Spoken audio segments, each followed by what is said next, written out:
Welcome to the Maybe Not So Great Books channel, You Decide. This is lesson 6 of 14. You are not your generation. The danger of collective identity from the fourth turning. Generational theory across 3 decades by Neil Howe and William Strauss. Yeah, this is a really big one today. A $70 million industry sorts you by birth year and tells you who you are. The National Academies of Sciences say it's not supported by research, but Nike still pays for it. Should you? That is the ultimate $70 million question right there. Right. And that tension is exactly the mission for our deep dive today. We are going to unpack how an entire society, honestly, how the whole corporate world became absolutely obsessed with these generational labels.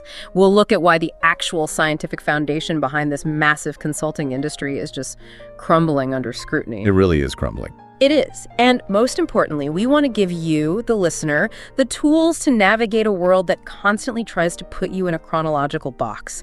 To help us navigate this fascinating and honestly sometimes maddening territory, I'm joined by our expert guide who has been poring over the data, the critiques, and the history of this whole phenomenon. So glad you're here. I am thrilled to be here. I've been losing my mind a little bit diving into these footnotes, to be honest. Okay, let's unpack this. Because the numbers in the notes you brought are staggering. We aren't just talking about a few harmless internet memes, right? Or buzzwords in a lifestyle magazine. We are talking about a massive, deeply entrenched consulting apparatus. Where is all this money actually going? It's going everywhere.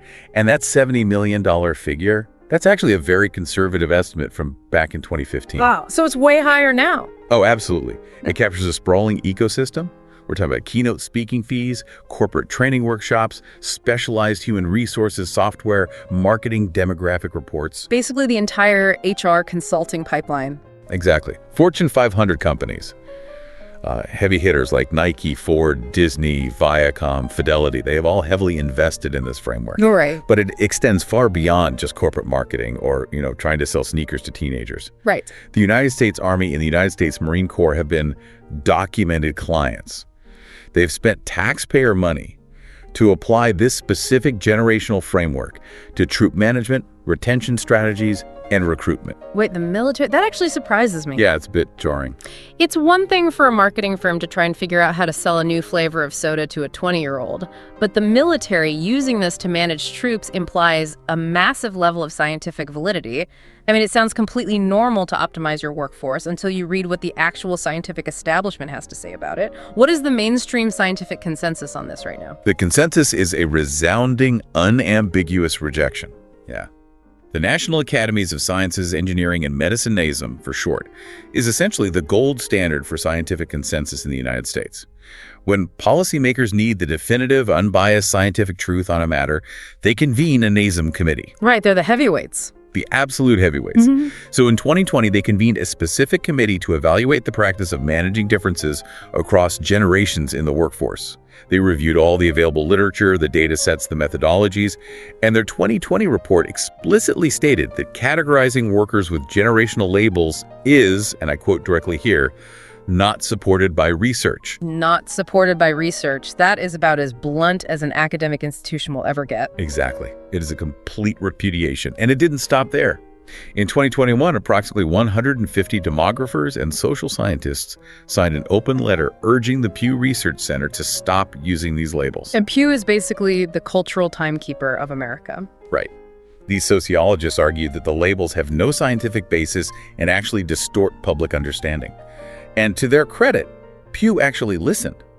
They largely abandoned generational framing around 2023. So just to map this out for the listener, we have the military, Nike, and Disney pouring millions of dollars into a theory that the National Academies of Sciences says is scientifically hollow, and that top demographers successfully petitioned to have removed from public research. That's the landscape, yes. But, as I was reading through the source material, I noticed you don't even have to look at the critics to find the fatal flaw. You just have to read the fine print of Neil Howe and William Strauss's own books.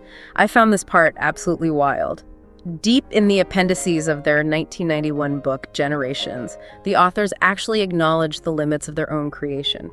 Can you explain what they admitted? What's fascinating here is the sheer audacity of that admission.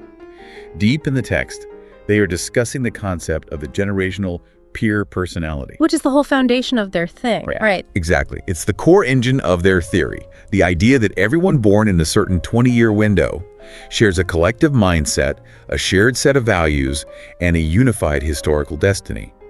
But in their own appendix, they write that this peer personality is essentially a caricature. A caricature? Yes.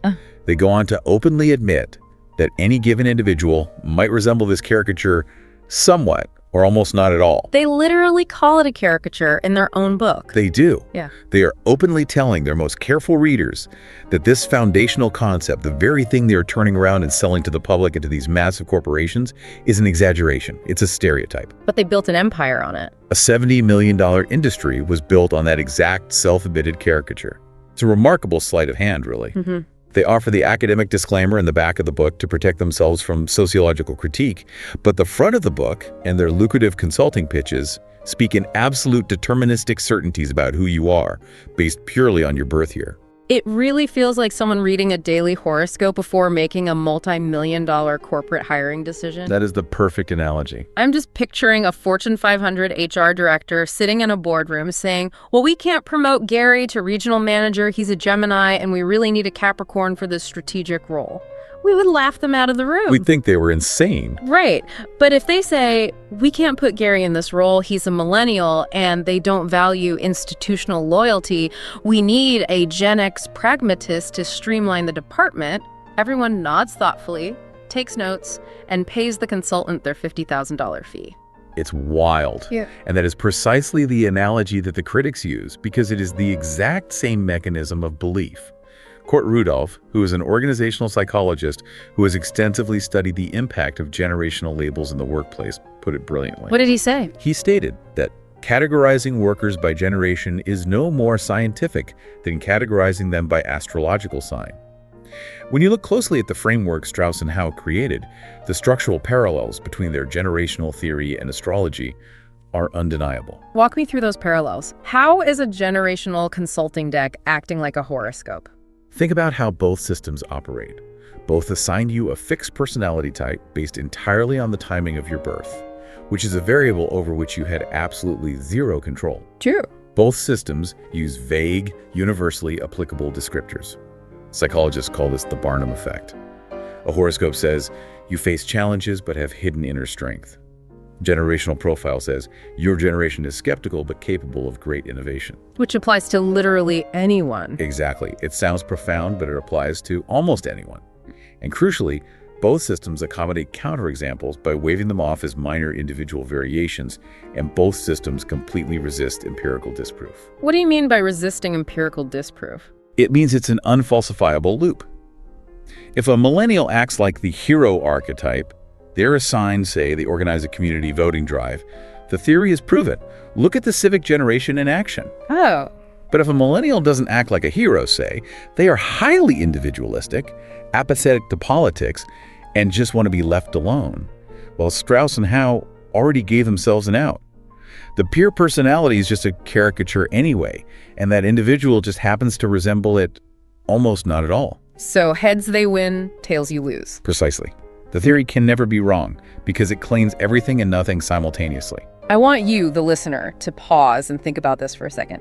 Think about the last time you were stereotyped at work or in a meeting or even just reading an article online simply because of the year you were born.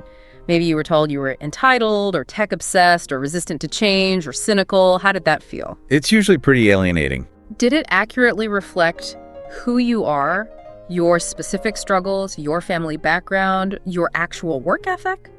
Or did it feel like someone was forcing you into a pre-cut mold that had absolutely nothing to do with your actual life, just so they didn't have to deal with you as an individual?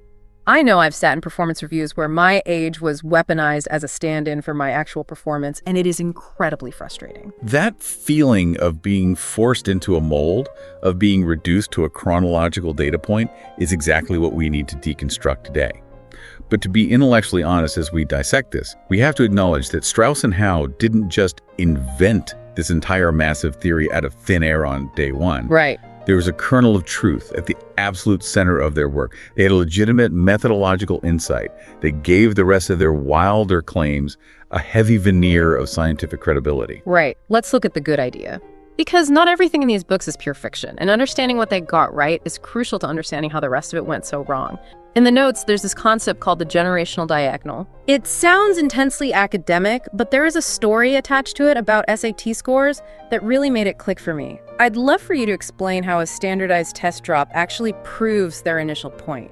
It's a classic example from their 1991 book, Generations, and it perfectly illustrates what we call cohort analysis. So, between 1963 and 1980, average SAT scores in the United States experienced a massive, unprecedented 17-year plunge. Which, if you are a parent or a school administrator in the 1970s, has to look absolutely terrifying. Oh, it caused a national panic. If you were a policymaker and educator looking at the data year by year, what statisticians call reading the data horizontally, it looked like a catastrophic sudden failure of the American education system. Everyone's looking around saying the schools are failing, the teachers are losing their touch, the curriculum is broken, we need to overhaul everything immediately. But the schools hadn't suddenly forgotten how to teach. Exactly. Strauss and Howe pointed out that reading the data horizontally, comparing 1965 high school seniors to 1975 high school seniors, commits what demographers call the age bracket fallacy. Meaning, you assume a senior is a senior no matter what decade. Right.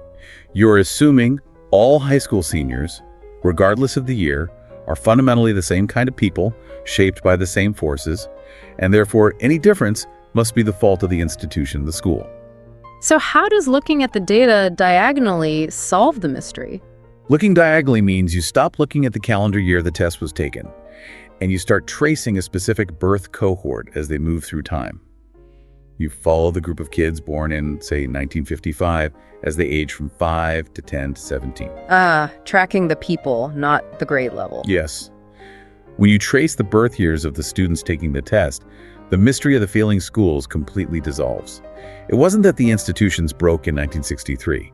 It was that a very specific peer group, the leading edge of the massive baby boom generation, was moving through adolescence and taking the test. Wait, so the drop in scores was just a characteristic of that specific group of kids? Yes.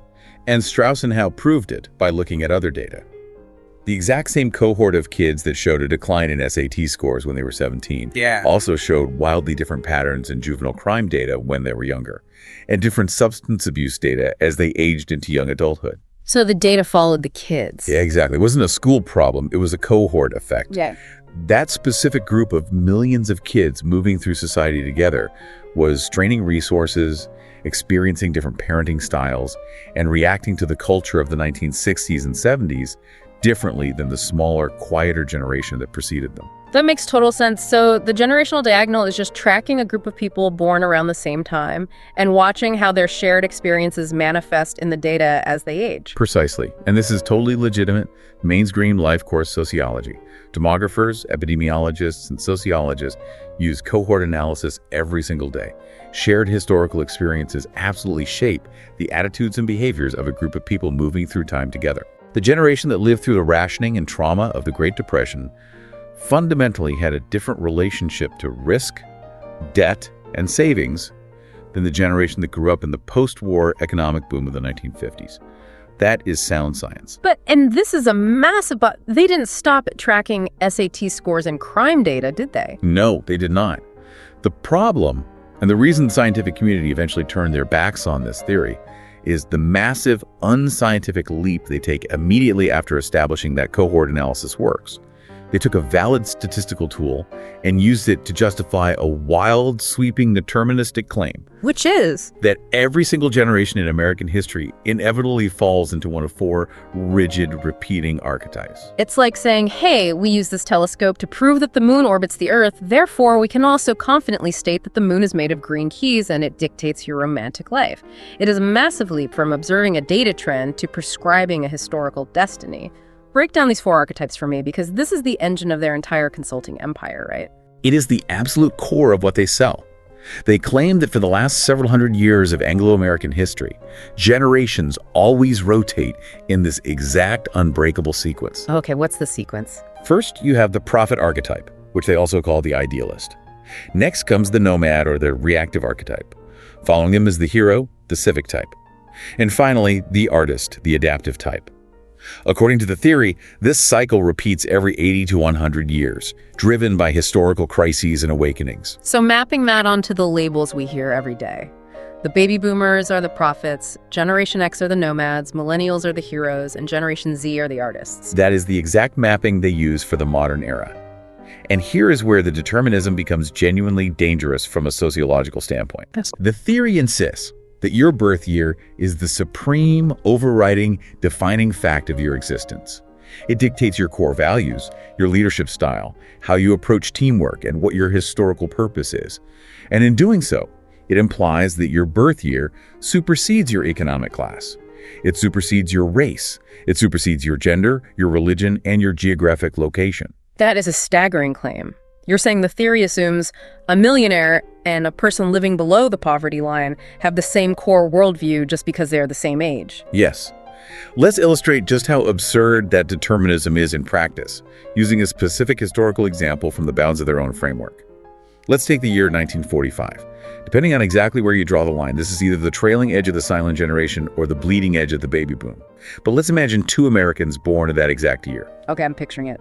One is a Black American born in the Jim Crow South in segregated Mississippi. They grow up under the brutal daily reality of systemic racism, legally enforced segregation, and the constant threat of racial violence. Right. The other is a white American born into generational wealth in a gated, exclusive community in Connecticut. They grow up with prep schools, country clubs, and a seamless path to an Ivy League university. Two completely different universes on the exact same planet. Completely different. Yet, according to the rigid archetypal framework of Strauss and Howe, because both individuals were born in 1945, they supposedly share the exact same peer personality. They're supposed to have the same worldview, the same institutional trust levels, the same historical destiny, and the same foundational values, simply because the Earth happened to be in the same spot in its orbit when they were born. That is it's a staggering erasure of lived reality. It implies that a Black teenager facing police dogs and fire hoses in Birmingham in the 1960s experienced the so-called cultural awakening of that era in the exact same way, with the exact same psychological outcome as a privileged white college student at an elite university protesting a war they could ultimately get a doctor's deferment from. It's totally absurd when you frame it in reality. It completely erases race. It completely erases class. It flattens the entire American experience into a single, suburban, largely white narrative. Flattening is the perfect word for it. And this brings us to the fatal data flaw of the entire enterprise.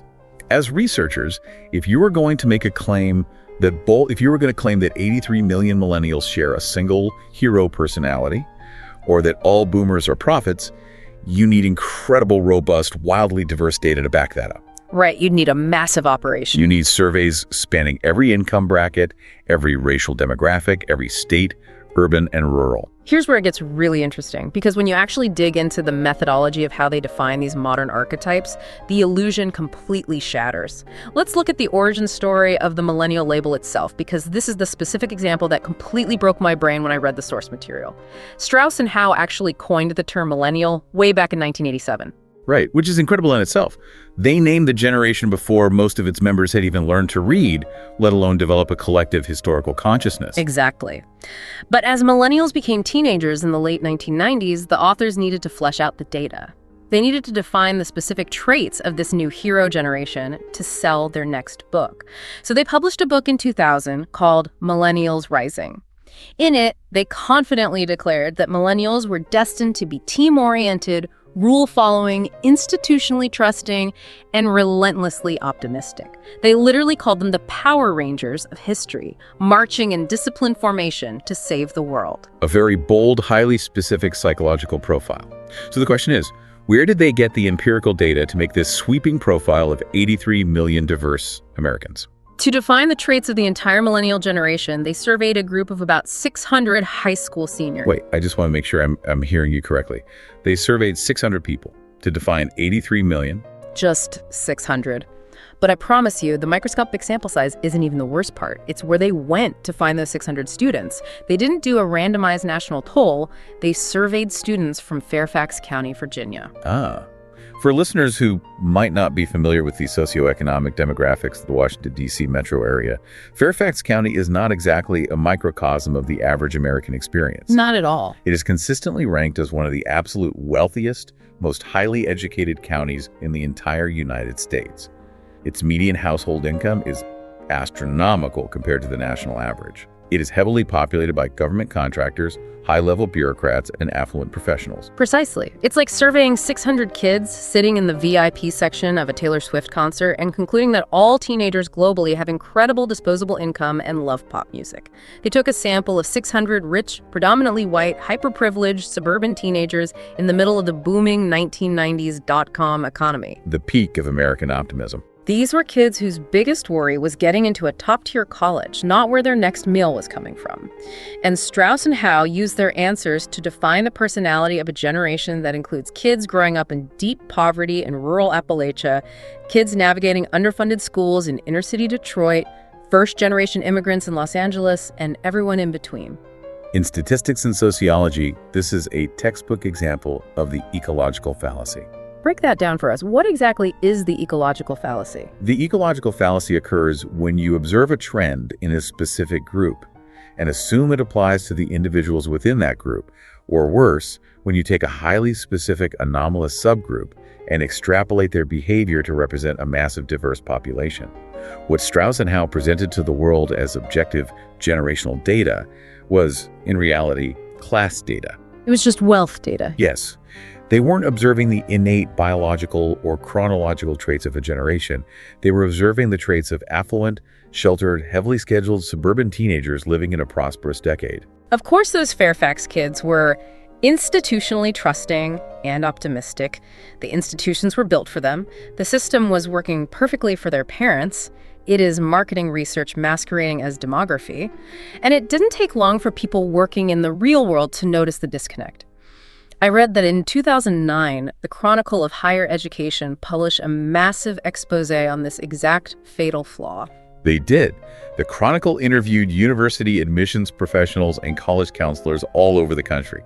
These professionals were totally baffled by the consulting literature they were receiving. Because it didn't match their students? Exactly. The millennial traits that Strauss and Howe were selling, the idea that all incoming freshmen were hyper-organized, wealthy, helicopter-parented Power Rangers, didn't match their poorer, non-white or first-generation college students at all. The counselors were saying, this profile only describes the top 10% of my student body. The rest are working 2 jobs to pay tuition. It's a complete disconnect from reality. David Brooks, writing in the New York Times, was scathing about this. He called the methodology behind the entire theory a hodgepodge of anecdotes, statistics, and pop culture references. It's not rigorously sifted evidence, it's cherry-picking data to fit a predetermined, highly lucrative narrative.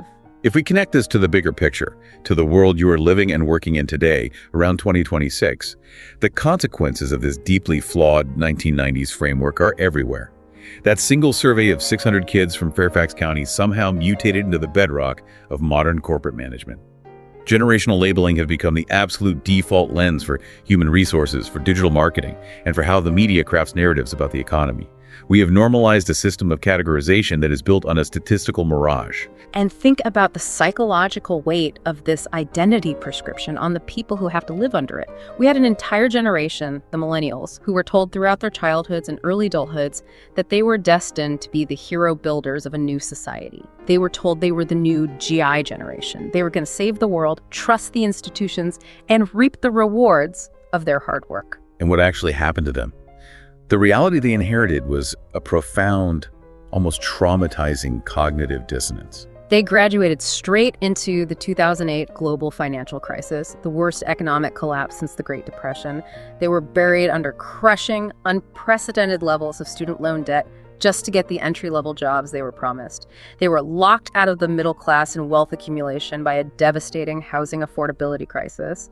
And just as they were finally entering their peak earning years and trying to gain a foothold, a global pandemic completely upended the economy all over again. This is exactly why the ecological fallacy is so damaging. Yeah. Assigning a hero identity based on a wealthy 1990s teenage sample completely erases the severe economic precarity that actually defines the millennial adult experience. It is a cruel irony. They were promised a narrative of civic triumph, and they are handed a reality of constant economic survival. It's just brutal. And because the theory rigidly insists they are heroes, when they fail to achieve that grand institutional rebuilding because they literally cannot afford a mortgage, the narrative often turns against them. The media labels them as lazy, entitled failures rather than recognizing the broken economic systems they are forced to navigate. they get blamed for not living up to a horoscope written by two guys in 1999. And the cycle of prescriptive labeling is happening all over again with Gen Z right now. Strauss and Howe called them the homelanders. Because the cycle must repeat, the theory dictates that Gen Z must be the artist or adaptive archetype. So millions of kids are being told they are destined to be conformist, highly sensitive, process-oriented facilitators who just exist to manage the agendas of the generations before them. Which is just so reductive. It's profoundly limiting. You are taking vibrant, complex, diverse young people and telling them, sorry, your birth year says you are just the supporting cast in the historical drama. But here is the most important part for anyone currently sitting in a corporate office or managing a team. The reality of the modern workplace completely contradicts the consulting pitch. Organizations are spending millions trying to manage millennials or engage Gen Z, buying specific software and overhauling their onboarding processes based on these archetypes. But the hard empirical data tells a totally different story. You're talking about the Costanza study, right? Walk me through how this meta-analysis actually worked, because this seems like the definitive nail in the coffin. Yes, the landmark 2012 meta-analysis by David Costanza and his team, published in the Journal of Business and Psychology. A meta-analysis is essentially a study of studies. Costanza didn't just look at one group of people. His team reviewed basically all the available rigorous empirical studies that had ever been done on generational differences in the workplace. They looked at data across thousands of workers, specifically measuring work-related outcomes. What kind of metrics were they looking at? They looked at the concrete things HR departments actually care about: job satisfaction, organizational commitment, and turnover intent, which is a fancy way of saying how likely is this person to quit. The generational consultants claim that millennials have fundamentally different turnover intent than boomers because they are nomadic or disloyal. So Costanza tested that claim against the actual data. And what did they find? Are millennials actually fundamentally different workers than Gen X or boomers? Their conclusion was devastating to the consulting industry. They found that the differences between generations in these work-related outcomes are moderate to small, essentially zero in many cases. Essentially zero. Yes. When you control for things like tenure, meaning how long someone has actually been at a job and career stage, the generational differences vanish. A 25-year-old millennial in 2015 had the exact same turnover intent as a 25-year-old boomer did in 1975. Young people switch jobs more often than older people. It's not a generational archetype. It's just what it means to be young and starting a career. Essentially zero. The differences are essentially zero. So what on earth are these companies paying for? Why is a Fortune 500 company cutting a massive check to a generational consultant if the academic data says the differences don't exist? This is where we have to look at the incentive structures of corporate management. They are paying for a comforting illusion. They are paying for simplicity, and frankly, they are paying to avoid harder conversations. Managing a diverse workforce of hundreds or thousands of individuals with different backgrounds, different economic pressures, and different life stages is incredibly difficult. It's messy. It requires empathy, structural changes, and often higher wages. Managing a workforce of 4 cartoon archetypes is easy. I see. If my employees are unhappy, it's not because I'm underpaying them, it's because they are nomads who lack loyalty. Exactly.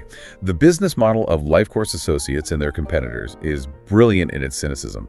They charge up to $50,000 for a single keynote speech to tell executives a story that absolves management of structural responsibility. The consultant stands on stage and says, "Your boomer employees value loyalty. Your millennials demand purpose-driven work. Your Gen Z workers need constant feedback." It sounds incredibly actionable. It sounds like a secret decoder ring for human behavior. But it is fundamentally unsupported by science. It's a convenient excuse. It allows a company to install a ping pong table and a purpose statement instead of offering a 10% cost of living raise because millennials care more about purpose than money. It's reducing the glorious, messy complexity of human beings down to a bumper sticker to save corporate dollars.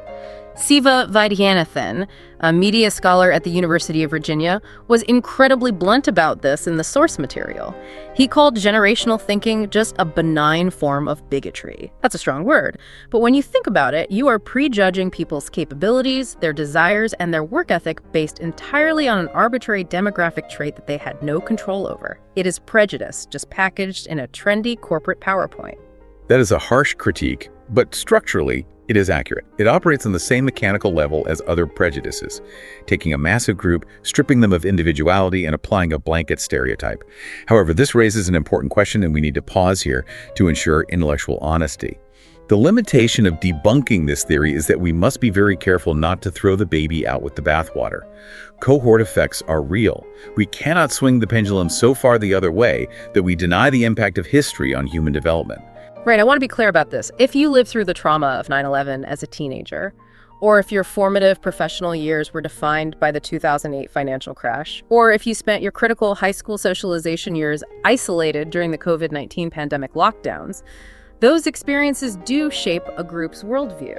They leave a collective scar. We aren't saying history doesn't matter or that everyone is exactly the same regardless of when they were born. Exactly. The pioneering sociologist Karl Mannheim proved this way back in 1923 with his seminal essay on the problem of generations. Mannheim understood that shared historical trauma or rapid social change creates a distinct generational consciousness. If a group of youth experiences a massive societal rupture together, it bonds them in a specific way. The nuance here is crucial. What's the dividing line between Mannheim's valid sociology and Strauss and Howe's flawed archetypes? The error of Strauss and Howe isn't observing that cohorts differ based on historical experience. The error is reifying those differences, hardening them into a fixed 80-year cyclical destiny, and forcing everyone into one of 4 rigid, repeating archetypes regardless of what actually happens in the world. Mannheim said history creates generations. Strauss and Howe said generations create history on a predictable clock. It's the difference between sociology and astrology again. It is perfectly valid sociology to say people who grew up in the 1930s during the Great Depression tend to exhibit frugal behaviors and a high desire for job security. That's an observation based on actual historical conditions acting upon a group. But it is pure astrology to say, because you were born in 1990, you are a hero archetype, biologically destined to rebuild global institutions, and you will do this exactly 80 years after the last time it happened, regardless of whether there is an actual crisis to respond to. That analogy hits the nail on the head. Observation versus prophecy. And that brings us to the core debate at the heart of this entire $70 million industry. Do generational labels, even if they are scientifically unsupported, even if they are based on a 600-person sample from a wealthy county, serve a genuine social function? Because people clearly love them. I want to play devil's advocate for a moment here because we can't ignore the cultural reality. People do love these labels. They use them constantly on social media and op-eds and casual conversation. Maybe these labels, however flawed the underlying data is, give us a helpful shared vocabulary. When a society is changing as rapidly as ours is, maybe it helps to have shorthand to discuss how historical conditions shape our collective experience. From an HR perspective, maybe it just gives a disorganized management team a starting point to talk about varying employee needs. In talking about millennial burnout or Gen Z anxiety helps improve workplace conditions or mental health awareness, is it really that bad? Does it matter if the Fairfax data was flawed, if the resulting conversation helps people? That is the pragmatic argument, and it's a fair point to raise. It provides conversational ease. But the counter-argument is severe, and I think it holds more weight.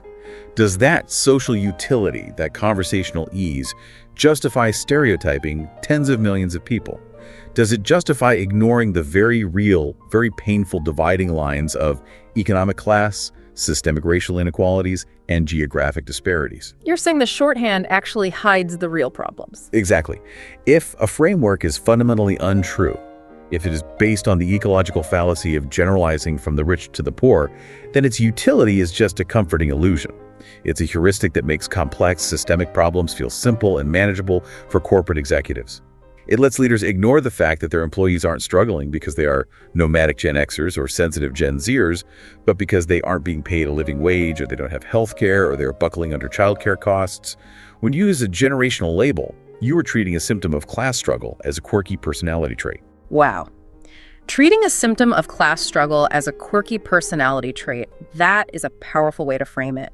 So I invite you, the listener, to wrestle with this as you move through your week. When you see these labels in headlines, or hear them casually thrown around in the boardroom, or even use them to describe your own kids or your parents, is it a harmless conversational shorthand? Or is it a dangerous erasure of who people really are? Does it help us understand each other, or does it prevent us from seeing the actual complex individual sitting right in front of us? That's a vital question to ask yourself. Because the way we categorize people ultimately dictates how we treat them, what opportunities we offer them, and what policies we design for them. So what does this all mean for you on Monday morning? We always want to bring this massive theoretical deep dive down to earth. What is the actionable takeaway from dismantling this $70 million myth? The takeaway is about regaining your individual agency and demanding precision in how we talk about people in our daily lives. Here is your actionable advice. The next time you are in a meeting at work, or you are reading a trend piece in a major magazine, or you are just chatting with friends over coffee, and someone casually drops a generational absolute. Someone says, millennials just want purpose-driven work, or Gen Z has absolutely no resilience, or boomers are entirely selfish. I want you to stop the conversation and ask one specific, clarifying question. Which ones? That is the perfect intervention. Which ones? Force the conversation out of the astrological archetype and back into the messy individual reality. Ask them, are we talking about the millennials from Fairfax County? Or are we talking about the millennials working 3 gig economy jobs just to cover rent in a major city? Are we talking about the Gen Z kids whose parents could afford private tutors and high-speed internet during the pandemic lockdowns? Or the Gen Z kids who had to share a single slow internet connection with 3 siblings to do their homework while their parents worked essential jobs? Exactly. When you ask which ones, you pop the balloon of the stereotype, you force the speaker to acknowledge class, you force them to acknowledge geography and race and circumstance, you refuse to let a lazy caricature do the heavy lifting for actual, nuanced human understanding. I want to leave the listener with a final thought to mull over, a historical parallel that I think perfectly explains why we are so drawn to these generational boxes in the first place, despite all the scientific evidence against them. Yeah. Back in 1953, the philosopher and sociologist Theodore Adorno conducted a fascinating study of daily astrology columns in the Los Angeles Times. Oh, this is so relevant. We keep coming back to astrology. What did Adorno find?